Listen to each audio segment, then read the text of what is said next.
한때 면역력이 약했던 나는 항상 감기나 염증으로 고생하곤 했다. 약을 먹어도 쉽게 낫지 않고 면역 체계가 근본적으로 개선되지 않으니 악순환의 반복이었다. 그러던 중 건강한 삶을 살던 친구 민준이에게서 흥미로운 정보를 듣게 되었다. 민준이는 매일 특별한 슈퍼푸드를 식단에 포함시켜 면역력을 높였다고 했다.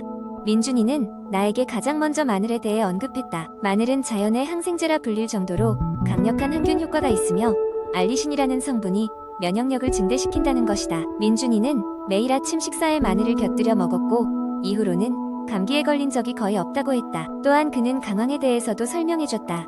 강황 속 커큐민은 강력한 항염증 및 항산화 작용을 하여 면역력을 높인다며 항상 식사에 강황을 추가한다고 했다. 민준이가 만들어준 따뜻한 강황 라떼는 강한 향이 났지만 달콤한 꿀과 함께 맛보니 생각보다 마시기 쉬웠다. 다음으로 민준이는 생강을 추천했다. 생강은 몸의 발열을 돕고 염증을 완화하는데 탁월하다고 한다.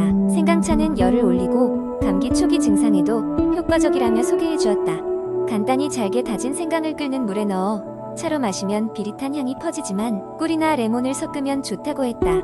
그는 잊지 않고 베리류도 추천했다.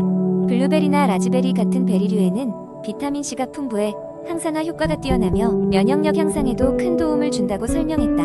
민준이는 간단히 요거트에 베리를 넣어 아침 식사로 즐기곤 했다. 마지막으로 민준이가 강조한 것은 녹차였다.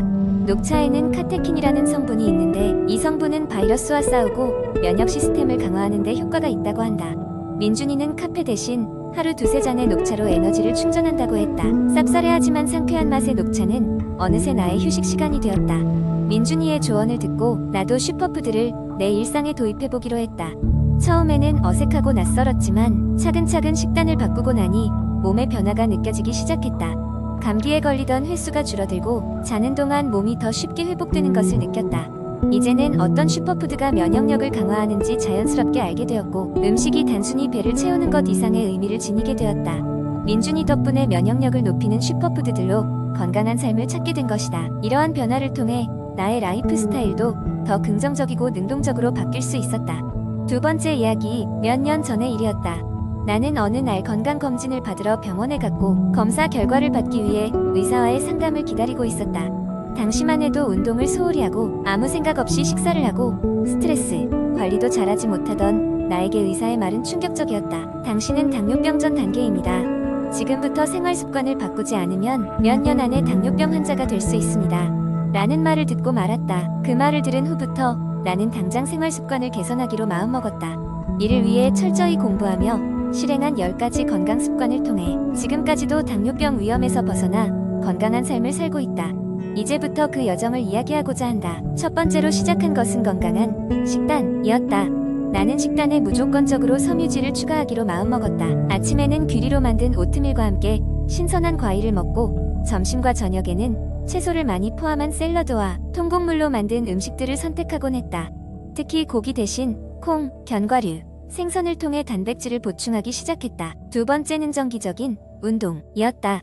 나는 매일 아침 30분씩 걷기부터 시작해 점차 조깅을 하고 나중에는 동네 헬스장에서 열리는 요가 수업에도 참여하게 되었다. 운동을 통해 몸과 마음의 균형을 유지하며 스트레스를 해소하는 법을 배웠다. 세 번째는 물 많이 마시기였다. 당뇨병 예방을 위해 하루에 최소 8컵의 물을 마시려고 노력했다. 목표 달성을 위해 스마트폰에 알람을 설정하여 물을 규칙적으로 마셨다. 네 번째로는 규칙적인 수면 습관이었다. 하루 7에서 8시간의 숙면을 취하기 위해 일정한 시간에 자고 일어나는 습관을 들였다.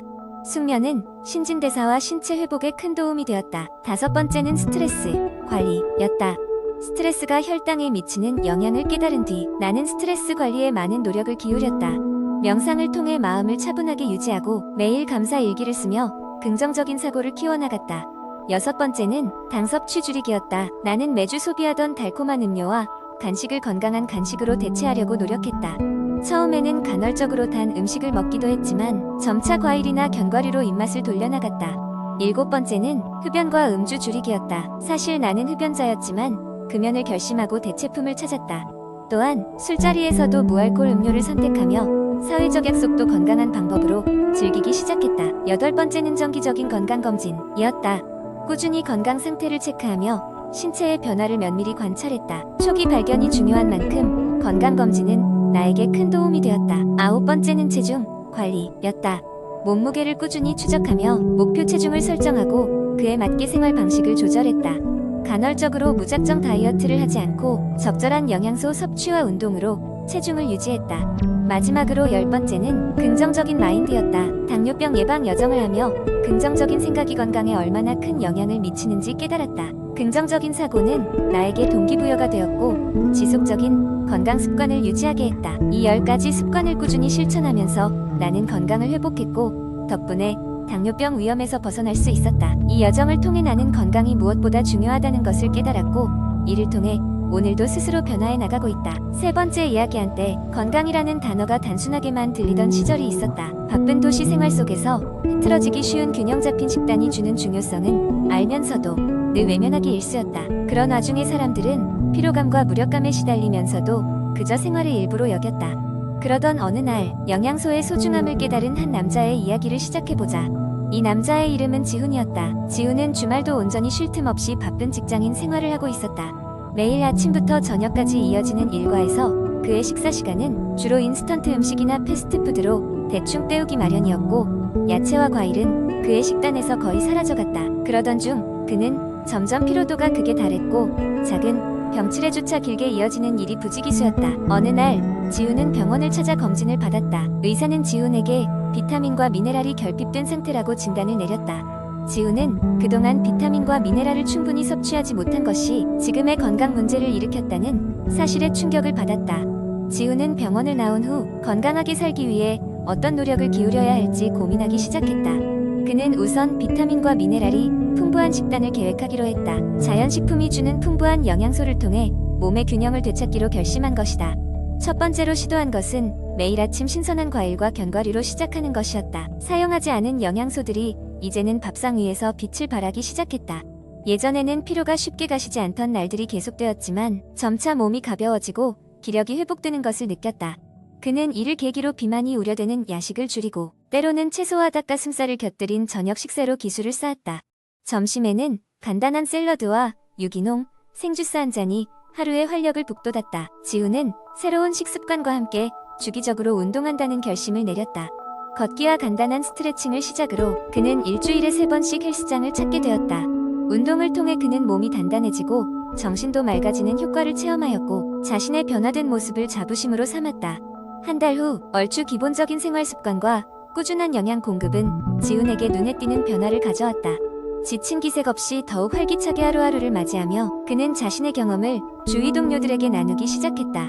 그의 밝아진 피부와 눈빛은 사람들에게 자연스럽게 비타민과 미네랄의 중요성을 인식하게끔 하였다. 지훈은 이렇게 매일의 식단과 운동으로 자신을 가꾸며 살아가게 되었고 종종 주변 사람들은 그를 건강 전문가라 칭하며 조언을 구하게 되었다. 그는 비타민과 미네랄의 중요성을 몸소 깨닫고 실천하면서 자연스레 많은 사람들에게 귀감이 되었다. 지훈의 이야기는 우리가 일상에서 쉽게 소홀히 할 수 있는 건강의 중심, 비타민과 미네랄의 중요성을 다시금 일깨워준다. 일상의 작은 변화와 바로잡을 수 있는 생활, 습관은 우리에게 튼튼한 기반이 되어줄 것이다. 그리고 그것은 삶을 보다 나은 방향으로 인도해줄 시작점임을 깨닫게 한다. 네 번째 이야기. 어느 평범한 직장인이었던 나는 매일 반복되는 업무와 빠듯한 일정에 지쳐가고 있었다. 스트레스는 쌓여만 가고 차츰 내 정신 상태도 악화되기 시작했다. 그런 바쁜 일상의 한가운데서 나는 무언가가 변화가 필요하다는 것을 절실히 느끼게 되었다. 이대로 놔두었다가는 번아웃은 물론 더 심각한 상황에 이를 것 같았다. 그래서 나는 내 나름대로의 스트레스를 줄이고 멘탈을 강화하는 습관을 만들어 보기로 결심했다. 처음 시작한 것은 예전부터 관심이 있었던 명상이었다. 명상은 복잡한 생각을 비워내고 현재의 순간에 집중할 수 있도록 도와주는 효과가 있다고 들었다. 초보자였던 나는 하루에 10분부터 시작하기로 했다. 의식적으로 호흡에 집중하고 잡념이 떠오르면 다시 숨쉬기로 돌아오는 연습을 반복했다. 처음엔 정말 힘들었다. 끊임없이 일을 떠올리고 미래에 대한 불안에 휩싸이곤 했다. 하지만 꾸준히 노력하다 보니 차츰 마음이 편안해지고 매일의 소란 속에서도 내 안의 고요함을 찾을 수 있게 되었다. 명상뿐 아니라 운동도 나의 멘탈을 강화하는 큰 역할을 했다. 사실 운동을 좋아하지 않았던 나였기에 처음에는 시작하기까지 큰 용기가 필요했다. 하지만 일주일에 3번씩 짧더라도 가벼운 조깅과 스트레칭을 하는 것만으로도 몸과 마음이 한층 가벼워짐을 느낄 수 있었다. 규칙적인 운동은 내 몸에 활력을 불어넣어 주었고 일상 속의 긴장감을 해소시키는 훌륭한 도구가 되었다. 또한 나는 나만의 감사 일기를 쓰기 시작했다. 매일 밤 자기 전 그날 있었던 감사한 일들을 적어나갔다. 처음에는 사소한 것들 뿐이었다. 따뜻한 커피 한 잔을 마셨다. 거나 친절한 대화를 나누었다. 같은 작은 경험들이었다. 하지만 차츰 내 일상의 소소한 행복들을 찾아내는 것이 습관이 되었고 이는 긍정적인 사고 방식으로의 전환에 큰 도움이 되었다. 그 외에도 나는 일상에서 스스로에 대한 인정과 자비의 중요성을 깨달았다. 실패했더라도 스스로를 비난하기보다는 더 나아지기 위한 기회로 받아들이기로 했다. 실수를 통해 배우고 성장할 수 있는 시간으로 여겼다. 이는 자존감을 높여주고 심리적 스트레스의 무게를 덜어주었다. 시간이 흐르면서 나만의 심리적 습관들이 하나둘 자리 잡게 되었고 눈에 띄게 안정되고 행복한 나를 발견할 수 있었다. 물론 여전히 스트레스는 생기는 법이었지만 이제 나는 그것을 대하는 법과 극복하는 방법을 알고 있었다. 그리고 나의 이 작은 실천들이 쌓여 멘탈 근력이라는 큰 결과로 돌아왔음을 실감하게 되었다. 그리고 이러한 변화를 통해 나는 결국 내가 직면한 문제들을 더욱 현명하게 다루며 만족스러운 삶을 살아가고 있음을 깨닫게 되었다.